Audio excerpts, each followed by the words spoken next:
हर एक से मोहब्बत भी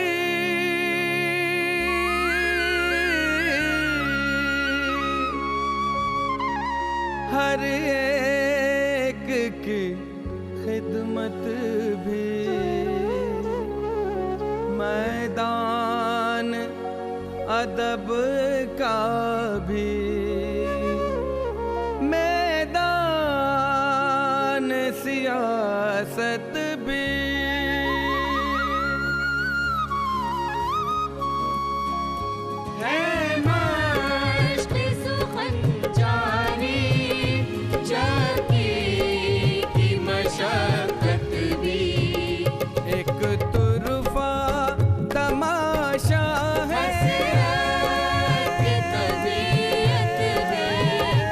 हसरत की तबीयत भी।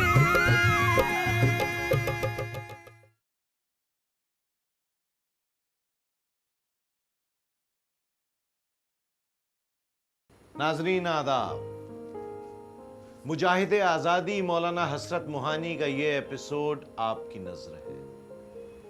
आपको खूब याद होगा कि इधर मौलाना जेल से रिहा हुए और उधर खिलाफत तहरीक ने जोर पकड़ा। मौलाना सियासी सरगर्मियों में गर्दन गर्क हैं। यह मौलाना की ही तजवीज थी कि अंग्रेज हुकूमत के खिलाफ नॉन कोऑपरेशन और बॉयकॉट जैसी तहरीकें शुरू हो गई। नतीजा यह हुआ कि पूरा मुल्क बगैर तफरीक मिल्लत व मजहब अंग्रेजों के खिलाफ यकजा हो गया। यह वो दौर है कि मौलाना हर सियासी प्लेटफॉर्म पर सरगर्म अमल है। मुझे याद आता है कि ड्रामा सोसाइटी के मेंबरान ने ऐसे ही कुछ सीन्स रिहर्स किए थे। 1919 अमृतसर, गांधी जी और मौलाना हसरत मोहानी की एक मुलाकात। मौलाना, सिविल डिसोबीडियंस यानी कि सत्याग्रह के बारे में क्या विचार हैं आपके? महात्मा जी, बहुत नेक विचार हैं। गरीब तो 1907 से विनती कर रहा है कि इसको अपना लो। 1907 से? क्या कहते हैं? हकीर भी आप ही की तरह एक ज़माने में पत्रकारिता के ज़रिए अपने ख्यालात का प्रचार किया करता था। हाकिम से महकूम अपने मुल्की हुकूक को 3 ही सूरतों में ले सकते हैं।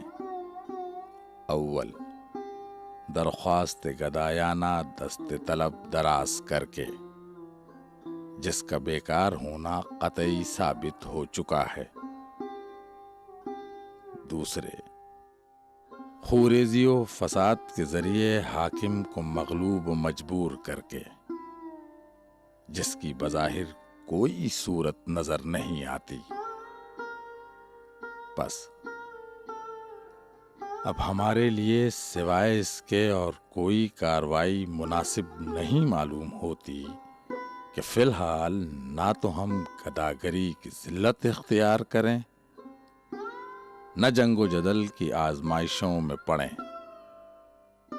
बल्कि इन दोनों से अलहदा रहकर दिफाई मज़ाहिमत के दरमियानी तरीके पर चलना शुरू कर दें। दिसंबर 1920, कैलकाटा, इंडियन नेशनल कांग्रेस का स्पेशल सेशन। मैं मिस्टर C.R. दास, बिपिन चंद्र पाल साहिब और जिन्ना साहब से यह अपील करता हूं कि वो नॉन कोऑपरेशन रेजोल्यूशन की मुखालफत ना करें। गांधी जी का नजरिया दुरुस्त है और अब वक्त आ गया है कि कांग्रेस नॉन कोऑपरेशन की तहरीक को अपना ले। इस दौरान मौलाना हसरत मोहानी एक जाती सदमे से भी गुजरे। हसरत क्या, सारा मुल्क शोक में डूब गया। अजीम तरीन रहनुमाए आज़ादी बाल गंगाधर तिलक का 1 अगस्त 1920 को इंतकाल हो गया। हसरत के सियासी पीर का इंतकाल, हसरत के गुरु का इंतकाल, हसरत के द्रोणाचार्य का इंतकाल।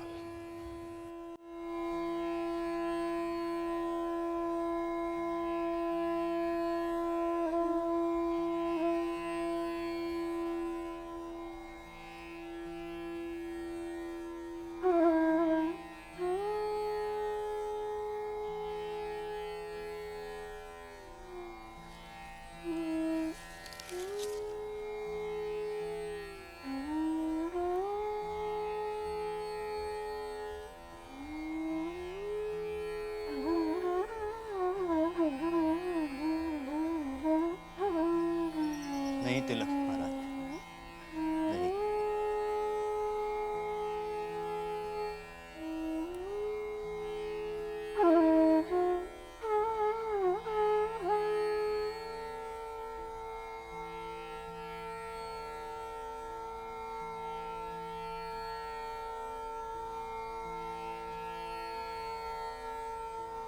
मातम हो न क्यों भारत में बपा, दुनिया से सिधारे आज तिलक। मातम हो न क्यों भारत में बपा, दुनिया से सिधारे आज तिलक। बलवंत तिलक, महाराज तिलक, आजादों के सरताज तिलक।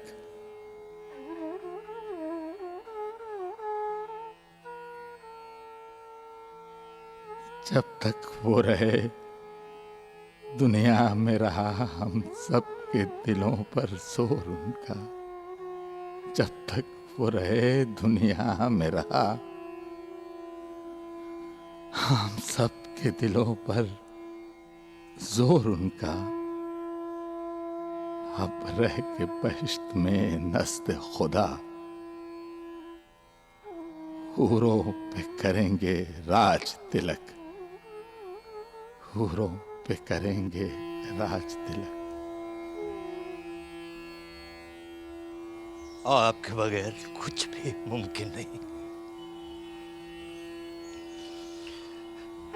आपको दोबारा जन्म लेना होगा।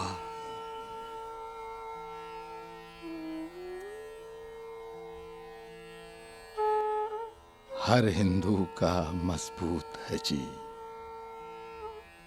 हर हिंदू का मजबूत है जी।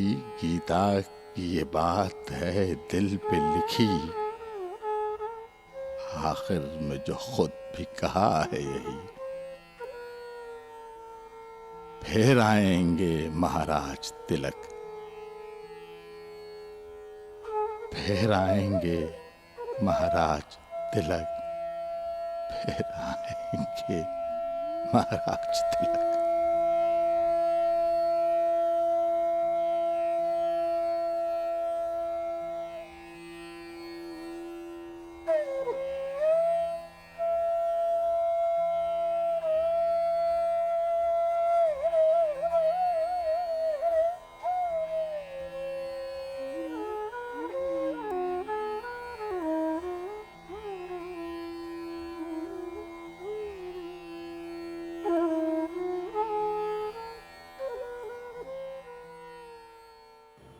जब तक वो रहे दुनिया में रहा हम सब के दिलों पर जोर उनका। अब रह के बहिश्त में नज़्द खुदा, हूरों पे करेंगे राज तिलक। क्या ही पुरसोज और पुरअकीदत नजराना है एक मुरीद का अपने पीर को। हो सकता है मैं गलत हूं, पर मुझे लगता है कि शायद उस जमाने में हसरत को एहसास हो चला था कि तिलक की एक हद तक बेवक्त मौत से हिंदुस्तानी सियासत में जो खिला पैदा हुआ था उसे उन्हें पुर करना होगा। तिलक के इंतकाल के साथ ही हसरत के सियासी अफकार और आमाल में तब्दीली तो नहीं, मगर एक तेजी पैदा हो गई। अब यही देखिए, मौलाना हसरत उन दिनों यूपी कांग्रेस के सदर थे, पंडित जवाहरलाल नेहरू यूपी कांग्रेस के जनरल सेक्रेटरी थे। 1 अक्टूबर 1921 को आगरा में यूपी कांग्रेस का सालाना इजलास हुआ। मौलाना ने बाहैसियत सदर अपनी तकरीर में क्या कहा, गौर फरमाइए। हजरात, गुज़िश्ता इजलास में नागपुर के बाद कांग्रेस का तयशुदा मकसद जायज और पुरअमन जराए से स्वराज को हासिल करना है करार पा चुका है। इस मुद्दत में स्वराज के साथ ब्रिटिश एम्पायर के अंदर या बाहर होने की तस्रीह नहीं की गई है। महात्मा गांधी कहते हैं कि अगर मसाइल खिलाफत और पंजाब का तस्फिया हमारी मर्जी के मुताबिक हो गया तो हम स्वराज जेर साया बरतानिया को ही काफी समझेंगे। लेकिन खाकसार की राय यह है कि हमको बहरहाल आजादी कामिल के दर पे होना चाहिए। हमारा मुद्दा स्वराज यानी आजादी कामिल के सिवा कुछ नहीं हो सकता। जायज और पुरअमन जराए के बजाय यह कहना चाहिए था कि हमको हर मुमकिन और मुनासिब तरीके इस्तेमाल करने का हक हासिल है। और यही मसलक लोकमान्य तिलक स्वर्गवासी का था। लफ्ज हुर्रियत कामिल गौर किया आपने? इसके माने हुए मुकम्मल आजादी या कंप्लीट इंडिपेंडेंस। यानी कांग्रेस के प्लेटफॉर्म से मुकम्मल आजादी या पूर्ण स्वराज की बात सबसे पहले हजरत मोहानी ने की। दूसरी बात जो ज्यादा गौर तलब है वो ये कि कांग्रेस आजादी हासिल करने के लिए अहिंसा के उसूलों पर सख्ती से कायम थी, लेकिन हजरत मोहानी ने अहिंसा के अलावा हर मुमकिन और मुनासिब तरीके से आजादी हासिल करने की बात रखी। 26 दिसंबर 1921 को ऑल इंडिया खिलाफत कमेटी का जलसा अहमदाबाद में हुआ। याद रहे कि उन दिनों खिलाफत कमेटी, कांग्रेस और मुस्लिम लीग के सालाना इजलास एक ही शहर और एक ही तारीखों में हुआ करते थे। बाहर कैफ खिलाफत कमेटी की सब्जेक्ट कमेटी में मौलाना ने अपना रेजोल्यूशन पेश करते हुए कहा, हजरात, गुज़िश्ता इजलास में नागपुर के बाद कांग्रेस का तयशुदा मकसद जायज और पुरअमन जराए से स्वराज को हासिल करना है करार पा चुका है। इस मुद्दत में स्वराज के साथ ब्रिटिश एम्पायर के अंदर या बाहर होने की तस्रीह नहीं की गई है। तमाम मुसलमानों से अली उल खुसूस और दीगर बाशिंदगान हिंद से अली उल उलूम यह दरख्वास्त की जाती है कि बरतानवी शहनशाहियत को तबाह करने के लिए मुश्तरका जद्दोजहद करें और खुद मुख्तारी हासिल करें, क्योंकि इस्लामी नुक्ते नजर से यही स्वराज है। यानी मौलाना अब अलल ऐलान बगावत का मशवरा दे रहे थे। मौलाना की यह करारदाद सब्जेक्ट कमेटी में तो मंजूर हो गई, लेकिन जनरल बॉडी की मीटिंग में खिलाफत कमेटी के सदर हकीम अजमल खान ने इसे आउट ऑफ ऑर्डर कह के पेश नहीं होने दिया। जैसा कि मैंने जिक्र किया था, इंडियन नेशनल कांग्रेस का इजलास भी उन्हीं दिनों अहमदाबाद में चल रहा था। हजरत मोहानी ने वहां भी मुकम्मल आजादी और उसके हुसूल के लिए हर मुमकिन और मुनासिब तरीके के इस्तेमाल की करारदाद रखी। The object of Indian National Congress is attainment of Swaraj or complete independence, free from all foreign control by the people of India, by all legitimate and peaceful means. और हसरत की ये करारदाद भी नामंजूर हो गई। एक मिनट मंजिल, क्यों, क्या हुआ? मुझे लगता है कि हम ऑडियंस को कंफ्यूज कर रहे हैं। क्यों? मतलब हम ऑडियंस को ये क्लैरिफाई नहीं कर पा रहे कि हसरत अगर कंप्लीट इंडिपेंडेंस की बात करते थे तो क्या वो गलत करते थे, और इस मामले में उनके सारे रेजोल्यूशंस रिजेक्ट क्यों हो जाते थे। यहाँ तक कि कांग्रेस पार्टी ने भी हसरत साहब के सजेशन को रिजेक्ट किया। गांधी जी की ऑपोजिशन की वजह से। क्या थे उनकी ओपोजिशन? अरे भाई, उनका विचार ये था कि अगर अंग्रेज हुकूमत खिलाफत और पंजाब समस्या को हिंदुस्तानियों की मर्जी के मुताबिक हल कर दे तो भारत आज़ाद होने के बाद भी ब्रिटिश डोमिनियन का पार्ट रहेगा। अब यही देखो, हमें ऑडियंस को समझाना होगा कि ब्रिटिश डोमिनियन क्या था और ये पंजाब की समस्या क्या थी। तुम ठीक कहती हो। सूत्रधार को ये एक्सप्लेन करना चाहिए कि अगर उस वक्त भारत को आज़ादी मिल जाती तो हम डोमिनियन स्टेटस कबूल कर लेते।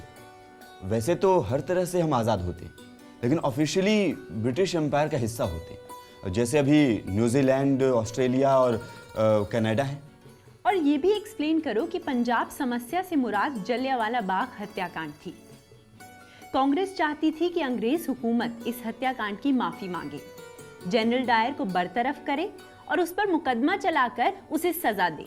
पर एक बात है, हसरत क्या गलत थे जो कहते थे कि जब तक हिंदुस्तान मुकम्मल तौर पर आज़ाद नहीं हो जाता हजारों जलियांवाला बाग होते रहेंगे। हजरत तो इससे भी एक कदम आगे बढ़ गए। उन्होंने करारदाद पेश करते हुए कहा कि हर मुनासिब और मुमकिन तरीके से आज़ादी ले लेने से उनकी मुराद ये भी है कि एक पैरेलल गवर्नमेंट कायम की जाए और अंग्रेज़ हुकूमत से सारे ताल्लुकात तोड़ लिए जाएं। ये भी सही था। अरे भाई, हम लोग नॉन कोऑपरेशन और सिविल डिसोबीडियंस तो कर ही रहे थे। हम आज ऐसा ज़रूर कह सकते हैं, लेकिन अगर उस दौर की नज़र से देखा जाए तो गांधी जी दुरुस्त थे। गांधी जी का ख्याल था कि अभी वो वक्त नहीं आया है। अगर पैरेलल गवर्नमेंट बना ली गई तो अंग्रेज़ सरकार उससे कुचलने के लिए कुछ भी करेगी, हिंसात्मक रवैया अपनाएगी और फिर अपने देश के लोग भी चुप नहीं बैठेंगे। और खुदा ना खास्ता 1857 जैसे हालात पैदा हो गए तो इसका नतीजा महज खून खराबा होगा। गांधी जी का दृष्टिकोण सही था, पर यह सब हमें अपनी स्क्रिप्ट में शामिल करना होगा। तो ठीक है, थोड़ा रीराइट करते हैं। चलो अगला सीन करते हैं। अहमदाबाद में मुस्लिम लीग का भी सालाना इजलास हो रहा था। मौलाना हसरत मोहानी मुस्लिम लीग के प्रेसिडेंट थे। वहां उन्होंने अपना प्रेसिडेंशियल एड्रेस दिया। यही जरूरी नहीं है कि आज़ादी कामिल का मुतालबा किया जाए, बल्कि ये लाजमी है कि इसकी शक्ल भी मुतय्यन कर दी जाए, जो मेरे नज़दीक सिर्फ एक हो सकती है। वो है जमहूरियाए हिंद, यानी इंडियन रिपब्लिक। हमको अपनी अदालतें, अपने मदरसे, अपनी सनत और हरफत व तिजारत, अपनी फौज और पुलिस, अपनी कौमी पार्लियामेंट, सबको अलहदा और मुस्तकिल बुनियाद पर कायम करना होगा। अब सवाल ये उठता है कि ऐसी मुतवाज़ी हुकूमत क्या सिर्फ पुरअमन तर्के मवालात के जरिए ही कायम हो सकती है? बेशक हो सकती है, बशर्ते कि रकीब हुकूमत इसके क़याम में खलल अंदाजी ना करे। लेकिन ऐसा होना मुमकिन नहीं मालूम होता। रकीब हुकूमत रखना अंदाजी करेगी और जरूर करेगी। इस पर भी हम कह रहे हैं कि बावजूद खलल अंदाजी हुकूमत हम अपना काम खामोशी और सुकून के साथ करते जाएंगे, जैसा कि इस वक्त हो रहा है।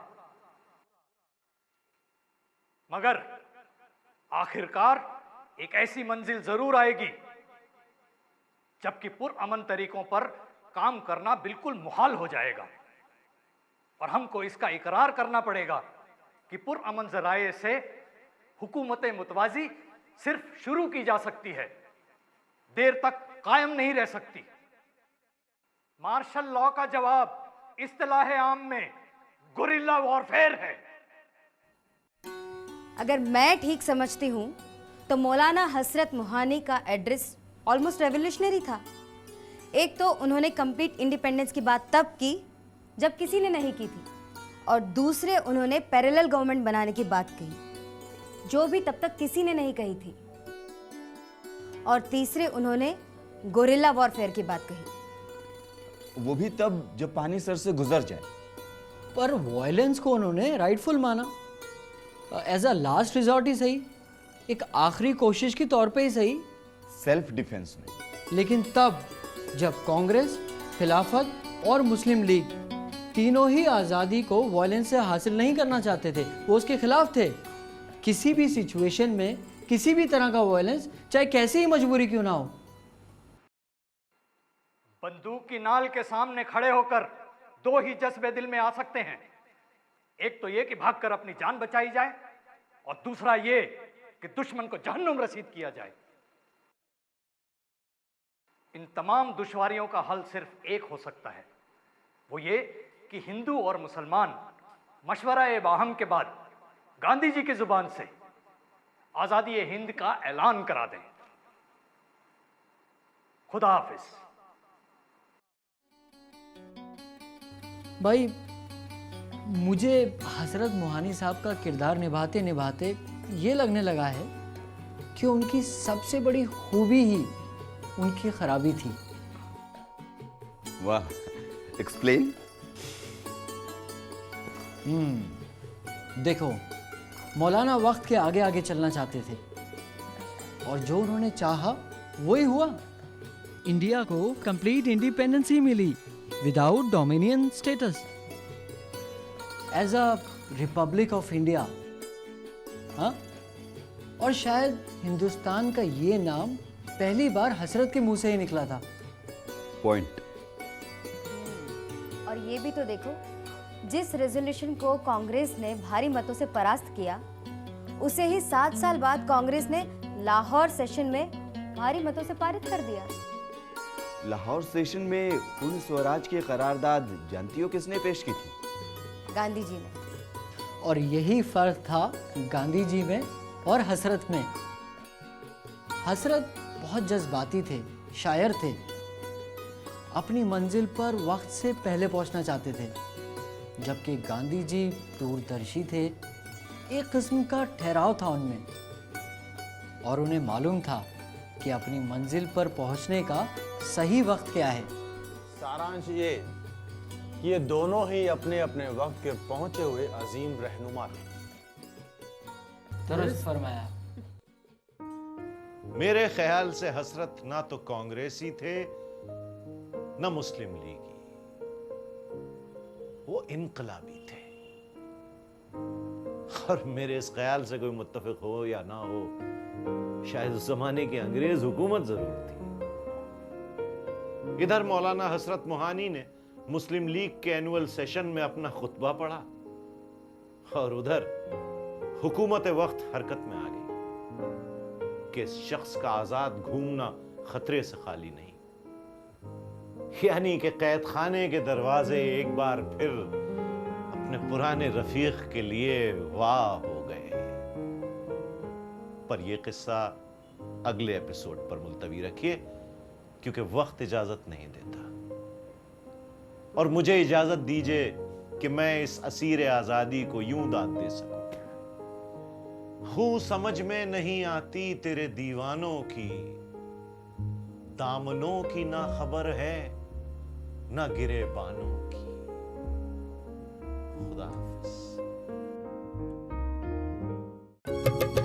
आजादी की ख्वाहिश भी, तहरीक खिलाफत भी, स्वदेश पे जा कुर्बा, जिंदा की सोबत भी थी, दीन की पाबंदी और कृष्ण से रग़बत भी। बंसी भी बजाते थे, करते थे तिलावत भी, एक तो